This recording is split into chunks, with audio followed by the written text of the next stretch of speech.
Salut à tous, alors nouvelle vidéo sur l'engueulement de l'arrêtier. Alors qu'est-ce que c'est concrètement qu'un engueulement d'arrêtier? Eh bien c'est la jonction en fait entre l'arrêtier et le poinçon qu'on nomme ainsi. D'accord, alors vu de dessus ça nous donne quelque chose comme ça. En 3D ça va nous donner quelque chose comme ça. Donc c'est une pièce qui vient épouser en fait les faces de l'arrêtier. D'accord, ça c'est une face, ça c'est une face, qui vient épouser les faces du poinçon, pardon. Donc ça c'est une face, et voici une face, qui viennent épouser ici les faces du poinçon. Donc comment est-ce qu'on obtient l'engueulement de l'arrêtier? Eh bien par le trait de charpente, c'est assez simple. Il suffit en fait de prolonger les faces du poinçon, d'accord, qui restent, à venir couper les faces de l'arrêtier qui seront coupées justement. Donc pour ça, on prolonge les faces du poinçon à venir couper les faces de l'arrêtier.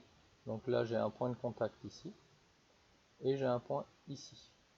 J'ai un point ici, il me suffit de prolonger cette face de poinçon à venir couper la face de l'arrêtier.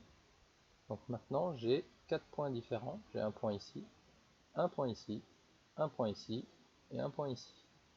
Et ces 4 points, il me suffit tout simplement de les remonter sur l'élévation de l'arrêtier qui est ici. Toujours perpendiculairement à l'axe de l'arrêtier ou parallèlement à l'axe en élévation, peu importe. Donc ces points on les remonte comme ceci.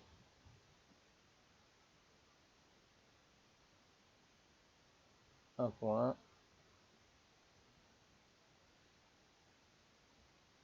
deux points,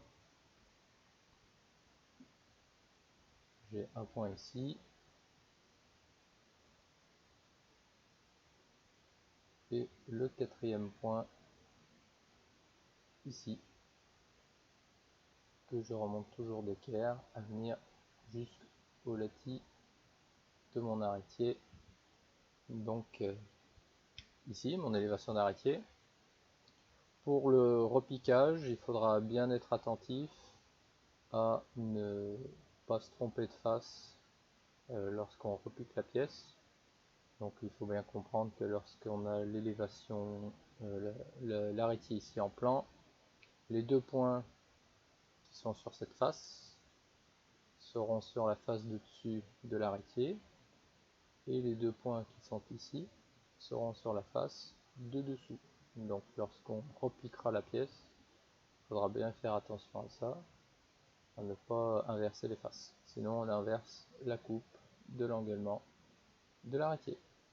Voilà, c'était tout pour l'engueulement, c'est assez simple et rapide, mais on se servira de cette technique pour ce qu'on appelle la barbe de pied, la coupe de pied de l'arrêtier. Allez, à bientôt pour une nouvelle vidéo et bon courage!